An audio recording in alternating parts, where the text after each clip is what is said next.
حضرت مرزا مظہر جانے جانا فرماتے ہیں کہ بارش ہوئی تھی تازی تازی دلی میں، تازی تازی بارش ہوئی تھی. ایک بابا لکڑی کے جوتے پہنے کھڑا ہوں، اللہ اللہ اللہ اسی کسے دے کچھ بھی نہیں لگ دے، نہ کوئی ساڈا دردی. بابا مست ہو کے جا رہا، اللہ اللہ کرتا جا رہا. ایک طوائف اپنے کوٹھے سے اتر کے تو سیڑھیوں پہ بیٹھی تھی، ساتھ اس کا یار بھی بیٹھا تھا. بابا اپنی مستی میں جا رہا تو بابا جی کے پیروں سے کچھ مٹی اڑی تو اس عورت کے کپڑوں پہ پڑ گئی. پرواہ ہی نہیں، بزرگ گزر رہے. وہ یار اس کا دوڑا ہوا آیا، اس نے آ کر تھپڑ مارا. کا خیال نہیں سارے اس کے کپڑے آلودہ کر دیے، تو کدھر تیرا دماغ نہیں ٹھیک؟ بابے نے نظر اٹھائی، کہا بیٹے میں نے دیکھا نہیں، چل اللہ تیرا بھلا کرے، تو نے بدلہ لے لیا. بابا جی چپ کر کے وَإِذَا خَاطَبَهُمُ الْجَاهِلُونَ قَالُوا السَّلَامَ چپ کر کے گزر گئے.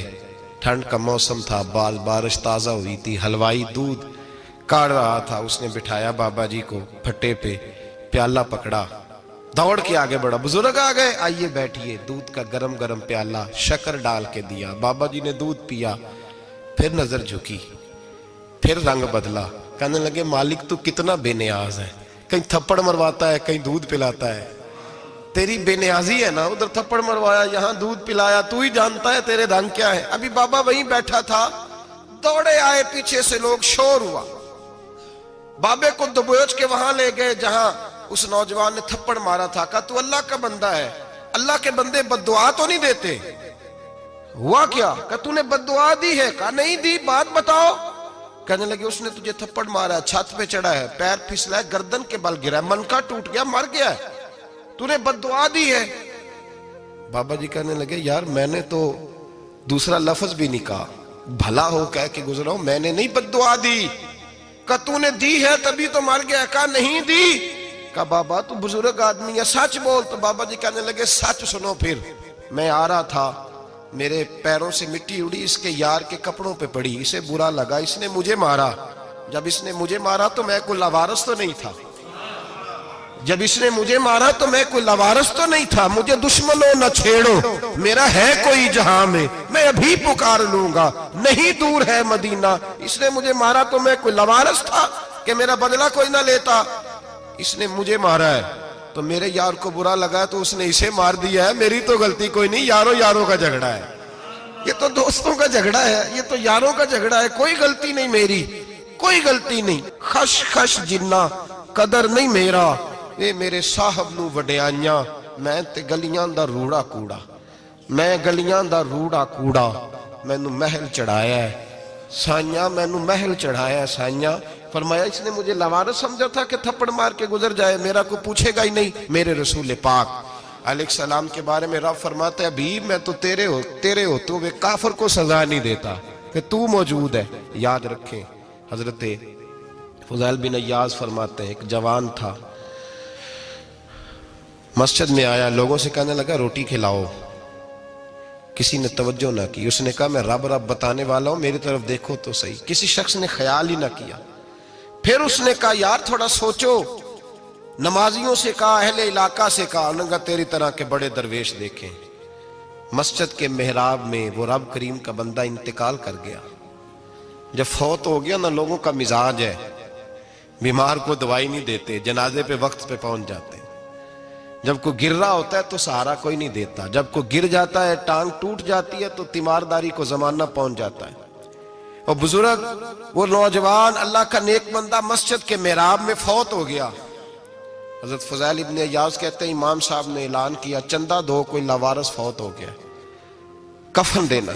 چندہ کٹھا ہوا، کفن خریدا، جنازہ پڑا. عشاء کے بعد دفن کر کے آئے. فجر کی نماز کے لیے جب امام اور مؤذن مسجد میں آئے تو چیخیں مارنے لگے، تڑپنے لگے. دور دور تک آوازیں پھیل گئی، دنیا دوڑی آئی. کیا ہوا؟ کہنے لگے وہ جو تم نے کفن پہنایا تھا وہ یہاں پڑا ہوا ہے، اور دیکھو کفن پہ تحریر لکھی ہے. تحریر کیا ہے؟ عرش کے مالک نے فرمایا میرے دوست نے روٹی مانگی تم نے دی نہیں، اس نے تمہیں میرے قریب کرنے کے لیے اپنی طرف توجہ کرائی، تم نے کی نہیں. اور میرا یار تمہارے کفن کا محتاج تھا، سنبھال کے رکھو اپنا کفن، میں نے اسے جنت کا لباس عطا فرما دیا، سنبھال کے رکھو. یہ کوئی لاوارثوں کا ٹولہ ہے؟ یاد رکھیں جو وارث والے ہیں، وارث والے ان کا رنگ اور ہے، جو ماننے والے ہیں ان کا مزاج اور ہے۔ اپنی زندگی لوارثوں کی طرح نہیں گزارے، تھوڑا سا ادھر گیا تھا تو پھر تھوڑا سا ادھر گیا تھا تو تھوڑا سا، یہ کیا بات ہوئی، یہ کیا بات ہوئی؟ اپنے آپ کو، اپنی نسبت کو، اپنے عقیدے کو مضبوط رکھیں۔ 1 انچ کے لیے اعلیٰ حضرت فاضل بریلوی رحمت اللہ علیہ کے مکان کی دیوار گر گئی، ایک کونا مکان کا، آپ جانتے ہیں پرانی دیواریں چھوٹی ہوتی تھی اور بارشوں میں اکثر گھروں کی دیواریں گری ہوئی ہوتی تھی، ایک سائیڈ کی دیوار گر گئی تو اس کونے میں ہندوؤں کا گھر تھا۔ اب مستری صاحب رات کو آئے، ان سے بات ہوئی تو کہنے لگے سویرے کام شروع کروں گا۔ کہا 1-2 صاحب نے کہ ہندوؤں کا گھر ساتھ ہے اور وہ دشمن بھی بڑے زیادہ ہیں، تو رات کو ہی ہو جائے۔ کہنے لگا جی نہیں، میری مجبوری ہے، مزدور کہاں سے لاؤں گا، بڑے معاملات ہیں، سویرے شروع ہوگی۔ اب رات کو مولانا ظفر الدین بہاری علیہ رحمہ کہتے ہیں بچے مدرسے کے، باقی سارے لوگ، سب کو جمع کیا گیا، چونکہ اس طرف سے تھوڑا خطرہ تھا ہندوؤں کی جانب سے۔ کہا جناب یہ بڑے دشمن ہیں اسلام کے، تو اس طرح کرو کہ 2-3 بچوں کی ڈیوٹی لگائیں یا کچھ لوگوں کی یہاں رات کو پہرا دیا جائے۔ ٹھنڈ بھی بڑی زیادہ تھی، کھڑا ہونا بھی مشکل تھا۔ اعلیٰ حضرت رحمت اللہ علیہ عشاء کی نماز کے بعد جلدی حجرہ خاص میں تشریف لے جاتے تھے۔ اس رات جب دیکھا نا باہر شور ہو رہا ہے تو اسی طرح سر پہ ایک رومال لپیٹا تو باہر آ گئے، کہنے لگے کیا شور ہے؟ کہا حضور سردی ذرا زیادہ ہے تو یہاں کسی کی ڈیوٹی لگانی ہے پہرے کی۔ 2 منٹ خاموش رہے، پھر فرمانے لگے کوئی ضرورت نہیں، جاؤ سو جاؤ سارے جا کے، کوئی ضرورت نہیں، جاؤ اپنے اپنے گھروں کو، کوئی حاجت نہیں، پہنچ جاؤ۔ کہا حضور مہربانی کرے، وہ طے ہونے لگا تھا۔ فرمایا میری وجہ سے کیوں کوئی ساری رات بیدار رہے، جاؤ تمہیں کہا نا آرام کرو۔ لوگ سو گئے۔ صبح فجر کی نماز پڑھ کے اعلیٰ حضرت رحمت اللہ تعالی علیہ جب سیڑھیاں اتر رہے تھے رضا مسجد کی، تو وہ جس ہندو کی جانب سے زیادہ خطرہ تھا وہ سیڑھیوں پہ بیٹھا تھا، مسجد کی سیڑھیوں پہ۔ سب لوگوں کی توجہ ہو گئی، کہنے لگا مولانا میں کلمہ پڑھنے آیا ہوں، مجھے کلمہ پڑھا کے مسلمان کر دو، میں کلمہ پڑھنے آیا ہوں، مسلمان کریں۔ لوگوں کی توجہ، اعلیٰ فرمانے لگے نہیں ابھی تو انتظار کر، تھوڑی دیر کے اچھی طرح سوچ لے، جذباتی فیصلہ نہ کر کہ تو آ رہا ہے۔ یہ کہہ کے جب 2 سیڑھیاں نیچے اترے اس کے پاس سے تو اس نے پیر تھام لیے، کہنے لگا اب ایسے تو نہ کرو، رونے لگا۔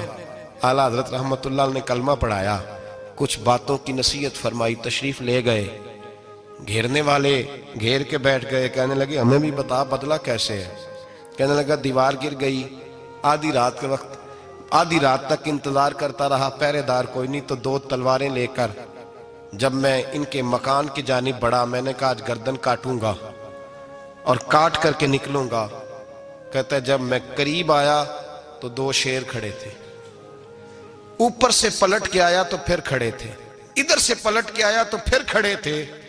فرماتے ہیں میں 2 گھنٹے کے بعد آیا تو پھر پلٹ کے کھڑے تھے، میں پھر 1 گھنٹے کے بعد آیا، سحری کا وقت ہو گیا تو پھر پلٹ کے کھڑے تھے، اب میں ڈر کے بھاگا۔ کہتے ہیں فاضل بریلوی نے اپنی کھڑکی سے منہ باہر نکالا، کہنے لگے اور کتنا تجربہ کرے گا، مجھے تو لاوارث سمجھتا ہے، لاوارث ہوں میں، اور کتنا تجربہ کرے گا، بس کر مان جا۔ میں نے کہا حضور یہ کون ہے، مجھے بتائیے تو صحیح یہ کون ہے۔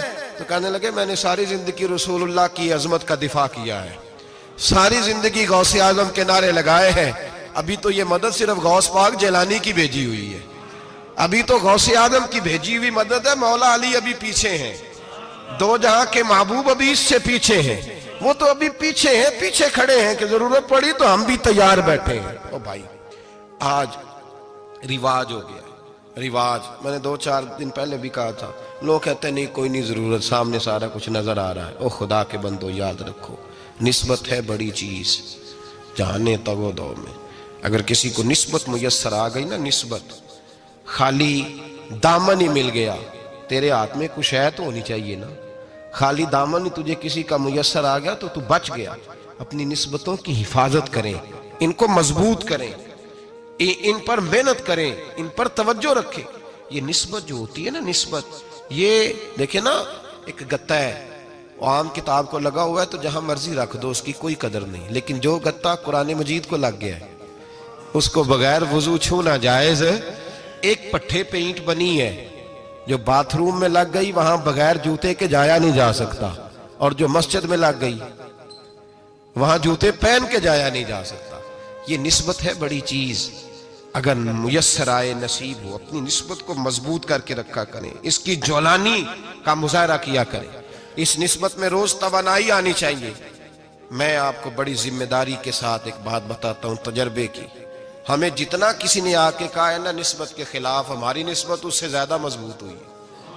ہمیں جتنا کسی نے آ کے کہا ہے نا جی آپ کو کیا ملا, آپ کو کیا ملا, تو ہم نے اتنا کہا یار جیسے جیسے تو کہتا جاتا ہے ہماری تو نسبت میں اضافہ ہوتا جاتا ہے, ہمارا تو مزاج بدلتا جاتا ہے. روز ایک نیا پردہ کھلتا ہے, روز ایک نیا رنگ واضح ہوتا ہے, روز ایک نئی توانائی. ابھی تھوڑے دن کی بات ہے, ایک مولانا شرف الدین صاحب ہے, مفتی صاحب, میرے حضرت صاحب کے مرید ہوئے. مفتی تھے, عالم آدمی تھے, سرکار تاج الشریعہ, ہمارے شیخ سے بیعت کی. اب ہمارے حضرت صاحب کا اس وقت حال وہی ہے, وَرَأَيْتَ النَّاسَ يَدْخُلُونَ فِي دِينِ اللَّهِ أَفْوَاجًا. اب فوجوں کی فوجیں لوگ آتے ہیں. ہم نے دیکھا ہے صرف خالی مرید ہونے والے باہر سینکڑوں کی تعداد میں ہزاروں لوگ بیٹھے ہیں کہ صرف بیعت اتنا کہہ دیں ہم نے قبول کیا. اس عالم میں اور جہاں حضرت صاحب کا اعلان ہو جائے کہ تشریف لا رہے ہیں وہاں لاکھوں کا مجمع جمع ہو جاتا ہے, اور ایک جھلک دیکھنے کو لوگ ترستے رہتے ہیں. یہ کیفیت ہم نے دیکھی. وہ دور گزر گیا, کبھی ایسا بھی ہوتا تھا ایک میں ہوتا تھا, ایک تو ہوتا تھا, اور تیسری تنہائی ہوتی تھی. وہ دور بیت جاتا ہے, وہ لمحے کسی کسی کو نصیب آتے ہیں. حضرت کا وہ مولانا شرف الدین صاحب کہتے ہیں مرید ہوا, تو مرید ہوا مجمع میں, رسی حضرت پھینکتے ہیں یا چادر پھینکتے ہیں تو پکڑ کے مرید ہوا, تو ساتھ ساتھ اور چادریں باندھی تھی, لوگوں نے پکڑی ہوئی تھی. ایک مولانا, میں جب بیعت ہو کے آیا ان کو بتایا تو مجھے کہنے لگے یار تو ایسی جگہ مرید ہو گیا جو تیری بات بھی نہ سن سکیں, جن کو تو دکھڑا بھی نہ سنا سکے, جو مصروف ہی بڑے رہتے ہیں, کہاں مرید ہو گیا تو. ایسے پیر کا بیعت ہوتا جہاں تو جاتا وہ تیرے پاس آتے, گفتگو ہوتی, بات چیت ہوتی. کہتے جب انہوں نے مجھے بہت زیادہ قائل کیا نا, بہت زیادہ, تو میں نے ارادہ کر لیا, میں نے کہا بات ٹھیک ہے, بیعت کہیں اور ہونا چاہیے تھا. کہتے میں عشاء کے بعد سویا تو حضرت صاحب مجھے خواب میں ملے, خواب میں, اور فرمانے لگے مولانا جب آپ مرید ہوئے تھے تو آپ اس جانب بیٹھے تھے, اس کونے میں آپ تھے, اتنے لوگ آپ سے پہلے تھے, اس حال میں آپ مرید ہوئے تھے, اور جہاں تک بات چیت کرنے کی بات ہے تو آپ نے جو دل میں سوچا تھا وہ میں نے آ کے آپ کو بتا دیا ہے. پھر بھی بڑی ضرورت ہو تو میرے صاحبزادے کا نمبر لے لیں اور فون کر لیا کریں, بات ہو جایا کرے گی. کہتے ہیں یہ ابھی بات ہو ہی رہی تھی کہ میرے دروازے پہ دستک ہوئی تو میری آنکھ کھل گئی, میری آنکھ کھلی تو میں پریشان ہوں کہ نمبر تو ملا نہیں. ایک انجینئر صاحب میرے محلے میں رہتے تھے, فرماتے ہیں وہ شام کو میرے پاس آئے اور کہنے لگے مولانا سنا ہے آپ حضرت مفتی اختر رضا صاحب سے مرید ہو گئے. میں نے کہا ہاں, تو کہنے لگے میں ان کے مدرسے میں کام کر کے آئے ہوں, میرے پاس ان کے بیٹے کا نمبر ہے, چاہیے آپ کو نمبر ہے چاہیے. کہتے ہیں نمبر مجھے وہ شام کو گھر آ کے دے گئے. اب جب میں آستانہ نور پہ بریلی شریف ملنے کے لیے حاضر ہوا تو میرے دل میں خیال آیا, جب میں اندر گیا نا تو میرے دل میں خیال آیا حضور خواب جو آئی تھی اتنی بھی جلدی کیا ہے, ذرا ٹھہر جائیے, آپ ملے جو تھے تو صاحب نمبر بھی دے ہی جاتے. میرے دل میں خیال آیا تو السلام علیکم کے بعد حضرت کہنے لگے مولانا مجھے تو جلدی کوئی نہیں تھی, آپ کے دروازے پہ دستک ہو گئی تھی, مجھے تو کوئی جلدی نہیں تھی, آپ کا دروازہ بجنے لگا تھا, مجھے تو جلدی کوئی نہیں تھی لوٹنے کی. ہر مشکل دی کنجی یارو ہاتھ مرداں دے آئی, اور مرد نظر کرے جس ویلے مشکل رہے نہ کائی. بس لوگوں یہ یاد رکھو اور اس پہ عمل کرو, اپنی نسبتوں کو مضبوط کریں. ہمارا تو جیسے دن کا اجالا چمکتا ہے نا, چمکتا ہے دل کا اجالا, جیسے نیا دن چڑھتا ہے ہمارے لیے تو ایک نئی روشنی لے کے آتا ہے. اپنے آپ کو بیدار رکھیں. سورج اگر باہر پورا نکل آئے نا تو جو آدمی آنکھیں زور سے بند کر لے اسے کوئی شے نظر نہیں آتی. پورا سورج نکلا ہوا بھی ہو, سورج اسے نظر آئے گا جس کی اپنی آنکھیں بھی کھلی ہوں گی. تو آنکھیں نہیں کھول رہے, تو آنکھیں نہیں کھول رہے, آنکھیں, یہ شکوہ آنکھیں نہ کھولنے کا ہے, آنکھیں نہیں کھول رہے تو سورج کیسے نظر آئے گا. بات ذرا سخت ہے پر چلو آپ میرے عزیز ہیں کر جاتا ہوں. ملا رومی رحمت اللہ تعالیٰ علیہ فرماتے مجھ سے ایک شخص نے کہا کہ نبی پاک صلی اللہ تعالیٰ علیہ وسلم اگر سراجم منیرہ ہے تو نظر کیوں نہیں آتے؟ تو میں نے کہا الو اگر آنکھیں بند کر لے تو اسے کوئی شے نظر نہیں آتی. آنکھیں بند کر لے تو اسے کوئی شے نظر, تو آنکھیں تو کھولنا, آنکھیں کھول. یہاں میں اپنے کمرے میں یوں پردہ آگے کر کے لائٹ بند کر کے باہر شور مچاؤں, سورج کوئی نہیں, سورج کوئی نہیں, تو مجھے کوئی بندہ کہے گا پاگل, اس طرح کر, باہر نکل, ادھر آ تجھے دکھاؤں سورج ہے کہ نہیں، تیری تو اپنی آنکھیں بند ہے۔ اقبال کہتے ہیں دل بینا بھی کر خدا سے طلب، آنکھ کا نور دل کا نور نہیں، اندر کی آنکھیں کھول، اندر اتنا اندھیرا ہے تو باہر کیسے نظر آئے گا؟ تو لوگ آنکھ ہی نہیں کھولتے، دائیں بائیں دیکھتے رہتے ہیں۔ نسبت کو مضبوط کریں۔ رب تو فرماتا ہے حبیب تو موجود ہے تو میں کافر کو بھی عذاب نہیں دیتا۔ اب یہاں خالص نسبت کا بیان ہے، خالص، یہ نہیں فرمایا کہ حبیب ان کے عمل اچھے ہیں تو میں عذاب نہیں دیتا، یہ نہیں فرمایا کہ حبیب یہاں خانہ کعبہ ہے تو میں عذاب نہیں دیتا، نسبت کی بات فرمائی، نسبت کی۔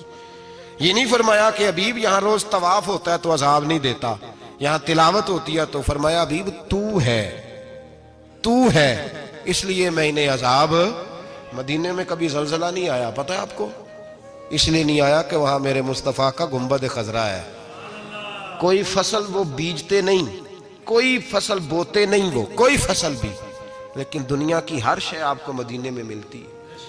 جو سب سے اچھا پھل کھانا چاہے اسے مدینے میں جا کے ملتا ہے، اس لیے کہ وہاں گنبد خضرا کی ہریالی موجود ہے۔ دنیا کی ہر نعمت ملتی ہے اس لیے کہ گنبد خضرا جو موجود ہے۔ تو بھائی یہ نسبتوں کی بار ہے، نسبتوں کی۔ پرانی امتوں میں جب کوئی گناہ کرتا تھا تو دروازے پہ لکھا ہوتا تھا سویرے، میرے حبیب نے دعا فرمائی مولا یہ میرے ہیں انہیں رسوا نہ کرنا، اے اللہ میرے ہیں انہیں رسوا نہ کرنا۔ تو میرے بھائی سن لو اور یاد رکھ لو، لاکھوں پاپ بھی لوگ کر کے آئیں، سویرے منہ دھو کے نکل آئیں تو عرش کا مالک رسوا نہیں کرتا، بلکہ کہتا ہے تو میرے دامن میں چھپ جا، اندر جا کے جہاں گناہ کیا ہے وہاں جا کے دل سے سچی توبہ کر لے، میں قیامت میں بھی کسی کو نہیں بتاؤں گا کہ تو نے گناہ کیا ہے۔ تو برکت کس کی ہے؟ رسول پاک کی۔ یہ برکت کس کی ہے؟ حبیب دو عالم کی صلی اللہ۔ غلامی کا رشتہ مضبوط کریں، غلامی کا، وارث والے بنے، لوارث نہ بنے۔ لوارثوں جیسی زندگی نہ گزارے، جہاں مرضی چلے گئے، جہاں مرضی چھٹیاں کار ہے، جتنے مرضی ٹائم بتائے، جو مرضی طبیعت میں آیا کرتے پھرے، پتہ ہی کوئی نہیں، حال ہی کوئی نہیں، یہ کوئی کیفیت نہیں ہے کوئی بھی۔ مجھے ایک صاحب کہنے لگے کہ ایک پیر بھائی پوچھ رہا تھا حضرت صاحب کا حال کیا ہے، میں نے آج کے بعد اس نے تجھ سے پوچھا تو بالکل نہ بتانا۔ وہ کیسا بیٹا ہے، وہ کیسا بیٹا ہے جو پڑوسیوں سے دائیں بائیں لوگوں سے حال پوچھتا ہے، اسے پتہ ہی نہیں، اسے خبر ہی نہیں، اسے تو لمحے لمحے کی خبر ہونی چاہیے، اسے تو منٹ منٹ کا پتہ ہونا چاہیے تھا۔ وہ اس نے کس طرح کی نسبت رکھی ہوئی ہے جس کو ہم سایوں سے پوچھنے پڑتا ہے ذرا پتہ کر کے بتانا حال کیا ہے۔ تو کدھر تھا بھائی، اتنی دیر ہو گئی، تو نے حال بھی کسی اور سے پتہ کرانا ہے؟ میں نے کہا اس کو کہنا آج کے بعد حال پوچھنا ہوا تو خط لکھے، میں بھی جواب لکھ دوں گا، بات ختم ہو گئی۔ جب دور دور جو رہنا ہے تو ٹھیک ہے، پھر اس طرح نہ تو خدا ہے نہ میرا عشق فرشتوں جیسا، دونوں انسان ہیں تو پھر کیوں اتنے حجابوں میں ملے؟ اور اس نے کہا تھا اب کہ ہم بچھڑے تو شاید کبھی خوابوں میں ملے، جیسے سوکھے ہوئے پھول کتابوں میں ملے۔ ایسا کام نہ کریں کہ وہ انداز ہی بدل جائے، اپنے آپ کو، اپنی نسبتوں کو مضبوط کریں۔ اللہ تبارک و تعالیٰ سے دعا اور التجا ہے کہ اللہ کریم ہمیں نسبتوں کی مضبوطی عطا فرمائے، اور اللہ تبارک و تعالیٰ ہمیں یہ توفیق دے کہ ہم سمجھ جائیں اس بات کو کہ اصل بات ہے کیا، اور اصل کی مضبوطی کتنی ضروری ہے، اصل تک پہنچنا کتنا ضروری ہے۔ اور یہ بھی یاد رکھیں، اماں جب ناراض ہوتی ہے نا، جب اماں ناراض ہوتی ہے تو کہتی ہے بس نکل جاتا، فٹافٹ نکل جاتا، دوڑ جا، کوئی تعلق نہیں۔ ابا بھی کہتا ہے آج آیا تو ٹانگیں توڑ دوں گا، حال ہی کوئی نہیں۔ اور وہی بیٹا جا کے 2 منٹ پیروں میں بیٹھتا ہے، کہتا ہے اماں تجھے پتہ ہی نہیں میں کتنی ٹینشن میں تھا۔ تو وہی اماں باہر نکل کے پہلے بڑھ کے مار رہی ہوتی ہے حد کر دوں گی، پھر وہی اماں کہتی ہے بڑا پریشان ہے بیچارہ۔ یہ کیفیت ہے، اپنے آپ کو صحیح کریں، اپنی نسبتوں کو مضبوط کریں، احکامات پہ عمل کریں، محبوب کی غلامی تگڑی کریں۔ یہ جو سستیاں ہیں، کوتاہیاں ہیں، ان کو دور کریں۔ زندگی کا لطف آتا ہی تب ہے جب آپ پورے طور پر اپنے آپ کو چاق و چوبند کرتے ہیں۔ اگر تھوڑا کر لیا، تھوڑا چھوڑ دیا، 1 پڑھ لی، 3 رہ گئیں، 3 پڑھ لیں، 2 رہ گئیں، یہ لطف نہیں ہے، یہ ذائقہ نہیں ہے۔ اپنے آپ کو مضبوط کریں اور پورا مضبوط کریں، پوری اپنے اندر جو ہے وہ جولانی نسبت کی پیدا کریں۔ بس یہ دعا کریں اللہ جب تک زندہ رکھے غلامی میں رکھے، اور مارے تو غلاموں جیسی موت